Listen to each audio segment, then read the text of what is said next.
Muito boa noite a você que está acompanhando a TV Canção Nova no Brasil e em tantas partes do mundo. Bem-vindo. A partir de agora também pedimos licença para chegar até a sua casa, até o seu coração e nesta noite refletirmos sobre um assunto muito especial. Daqui a poucos dias, em 4 de dezembro, um documento que foi o primeiro aprovado pelo Concílio Vaticano II, chamado Sacrosanctum Concilium, estará completando 50 anos. O que este documento trouxe de novidade para a vida da Igreja? É o assunto que vamos conversar aqui hoje. Também, juntamente com este assunto, o encerramento do Ano da Fé que todos vivemos com tanto entusiasmo e que encerrou-se dias atrás. Portanto, vamos a partir de agora conversar com Dom Geraldo Lírio Rocha, arcebispo de Mariana, em Minas Gerais, ex-presidente da CNBB e atualmente delegado da CNBB junto ao CELAM. Boa noite, bem-vindo, Dom Geraldo. Boa noite, Ronaldo, um prazer estar aqui com você, um prazer me encontrar também com os telespectadores que nos acompanham nesta hora. Há muito tempo a gente aguardava a presença do senhor aqui por ser tão agradável. Sempre alguém muito agradável onde encontramos. Então, estou muito contente de recebê-lo e também falar de um assunto que é a sua área, né, Dom Geraldo? Liturgia. Sem dúvida alguma. Não só é a minha área, mas tenho até que acrescentar uma coisa. Eu estava na Basílica de São Pedro, no encerramento da segunda sessão do Concílio Vaticano II, quando foi aprovado o documento sobre a Sagrada Liturgia, a Constituição sobre a Sagrada Liturgia, como você bem colocou, intitulado Sacrosanctum Concilium. É o primeiro documento aprovado pelo Vaticano II. E, sem dúvida alguma, pelo próprio tema, porque falar da liturgia é falar da vida da Igreja. Aliás, todos nós nascemos, vivemos e morremos em contato com a Sagrada Liturgia. Somos batizados normalmente ainda crianças, somos acompanhados ao longo da nossa vida nas celebrações da Santa Missa, a participação na Sagrada Comunhão, o sacramento da reconciliação, o sacramento da confirmação, o sacramento que acompanha os enfermos na dor, no sofrimento, na enfermidade. Somos acompanhados nas opções de vida que fazemos, o sacramento do matrimônio para aqueles que se unem em matrimônio, o sacramento da ordem para aqueles que são constituídos ministros da Igreja, e até no final da vida, até o momento da última encomendação, o sepultamento. Enfim, o cristão tem a sua vida marcada do início ao fim pela Sagrada Liturgia.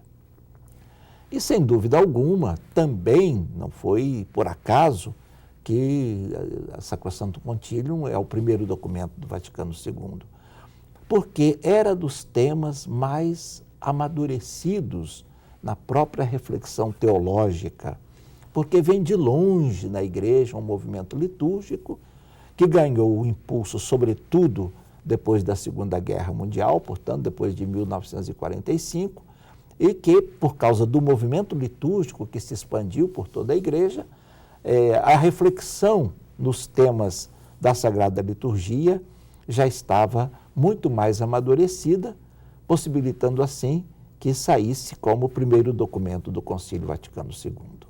E que bela viagem o senhor nos fez fazer agora, no campo ideal, no campo da imaginação, porque nos recordamos agora, desde a nossa infância, até, por exemplo, alguém que chega ao ponto final da sua vida. Então, a nossa vida, ela está enxertada na liturgia. Sem dúvida alguma. Isto é, a nossa vida é acompanhada sempre pela fé e nos momentos mais importantes da nossa vida, a fé católica ali está, e, portanto, a liturgia...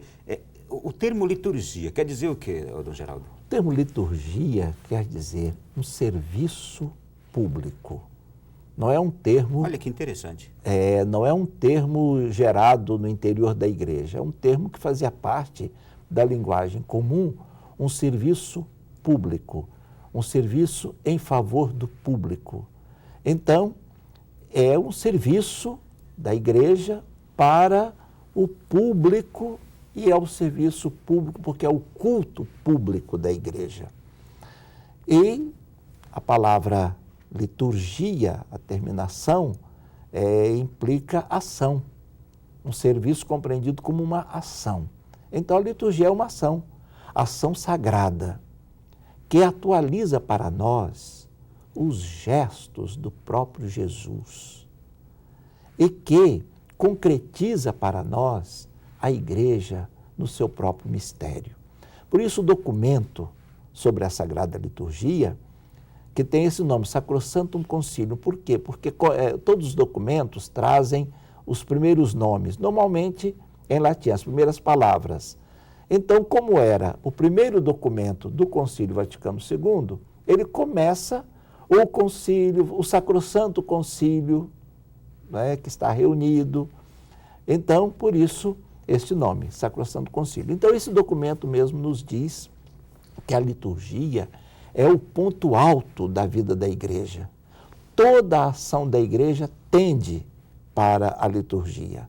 E, ao mesmo tempo, é a fonte de onde emana toda a energia, toda a vitalidade, todo o vigor para toda a Igreja. Embora não esgote a ação da Igreja, o documento logo acrescenta, porque além de celebrar a liturgia, a Igreja tem muitas atividades no campo da evangelização, na ação missionária, na ação catequética, no diálogo ecumênico, na ação sociotransformadora. Enfim, a ação da Igreja vai se desdobrando em tantos campos, em tantas frentes, mas encontra na liturgia a sua mais sublime expressão. E, aliás, quando se celebra a liturgia, se torna visível a própria Igreja. A Igreja se visibiliza na própria celebração litúrgica, a Igreja na grandeza do seu mistério. Tudo isso é de uma imensa beleza. E eu quero só dizer o seguinte, nós vamos falar, o assunto que nós já estamos falando aqui diz respeito às modificações tão desejadas. 50 anos atrás, quando estavam reunidos todos os bispos da Igreja no Concílio Vaticano II, e este documento manifestou já ali as modificações tão desejadas pela Igreja no mundo inteiro. Eu cito aqui, antes de nós detalharmos uma por uma delas, Dom Geraldo, por exemplo, a reorganização e simplificação da missa de rito romano, o uso predominante da língua vernacular nas celebrações litúrgicas, a posição do padre em relação ao altar, a Assembleia reunida para ouvir a missa passou a ter um papel mais ativo no serviço. Destaco aqui ainda a escrita de novas músicas litúrgicas com influências da música popular e ainda a clarificação do simbolismo. Estas aqui foram mudanças muito profundas feitas no Concílio Vaticano II, apresentadas neste documento Sacrosanctum Concilium. Antes de nós mergulharmos aqui, eu quero só saber o seguinte, o que este menino, porque o senhor era um menino, estava fazendo quando este documento foi aprovado no Vaticano? O senhor tinha quantos anos? Era padre, era seminarista, era o quê? Eu era menino mais ou menos, eu já tinha 21 anos. 21 anos. Eu tinha 21 anos e estava em Roma começando o meu curso de teologia como seminarista. Eu fui estudar em Roma ainda como seminarista e estava, portanto, no primeiro ano de teologia.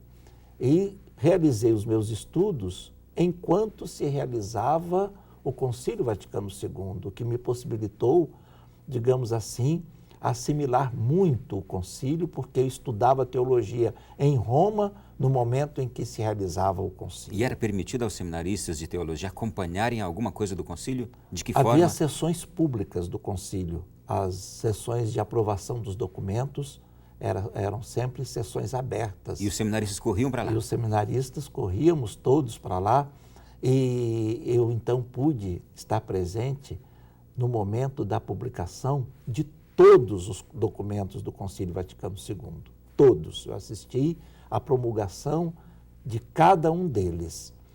A primeira sessão foi em 62, eu não estava em Roma ainda, por conseguinte, mas a primeira sessão se concluiu sem aprovação de qualquer documento.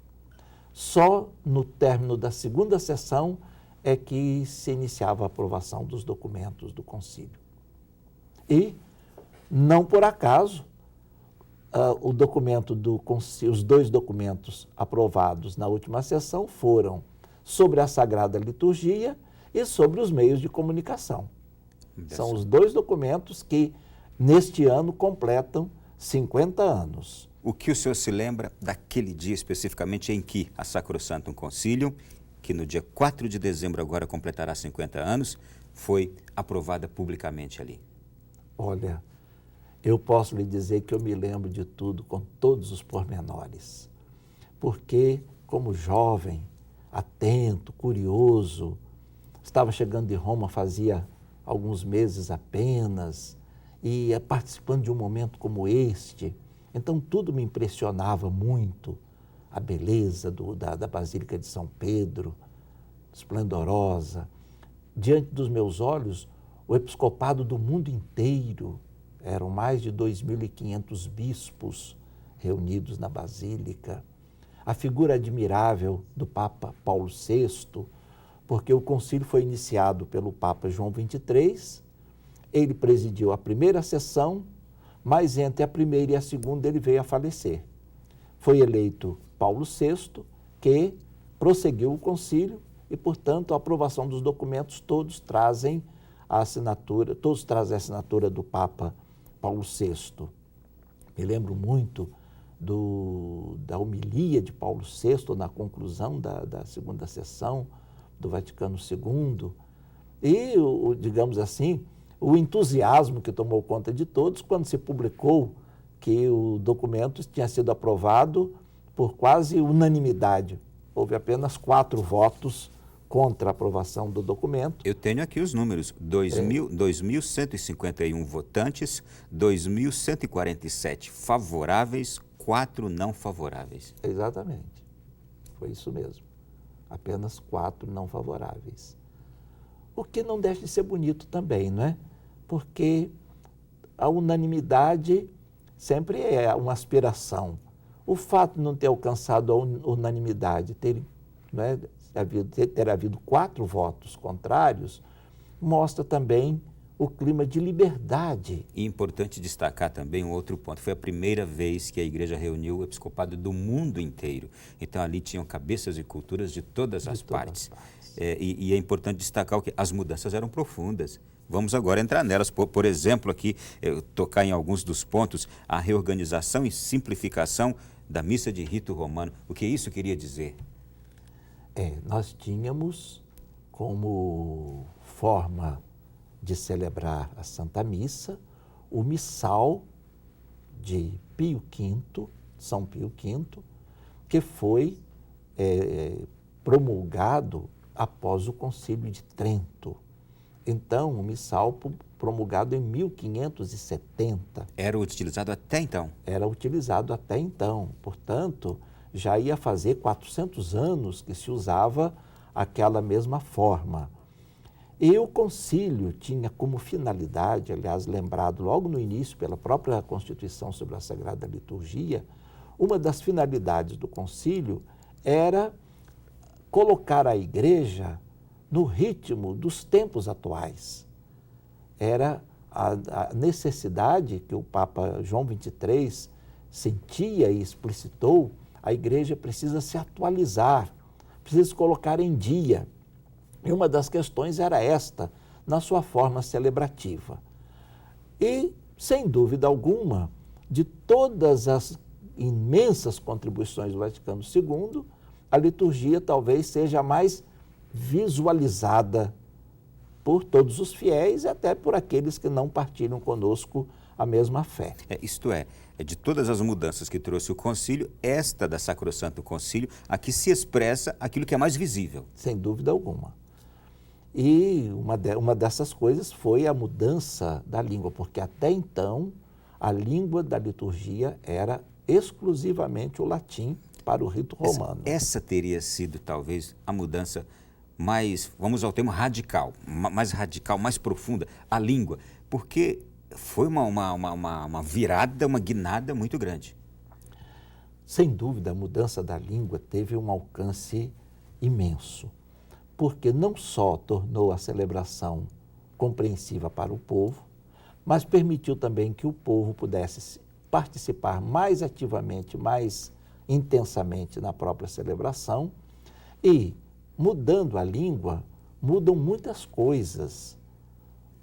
Os conteúdos precisam ser reformulados, uma tradução precisa ser muito bem elaborada para dizer a mesma coisa, mas numa linguagem compreendida por todos.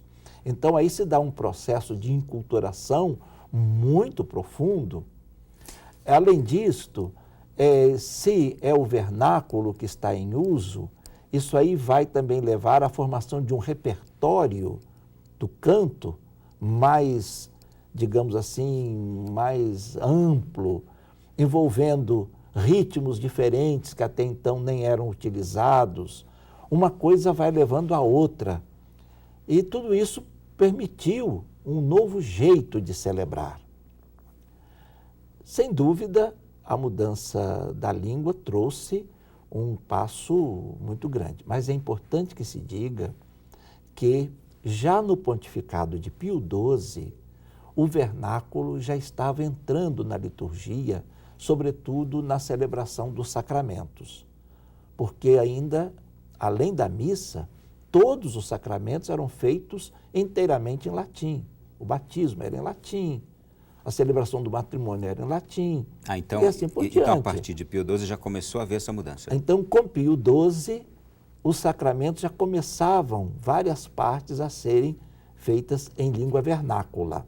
Daqui a pouquinho eu vou pedir o senhor que continue contando essa história. Nós estamos falando sobre a Sacrosanctum Concilium, o primeiro documento aprovado pelo Concílio Vaticano, que neste 4 de dezembro estará completando 50 anos. Daqui a pouquinho a gente volta na sequência do programa e vamos falar sobre outras mudanças importantes que trouxe o concílio e também as consequências até os dias de hoje. Essa inculturação se deu, continua se dando, já está completa? Já já a gente volta conversando.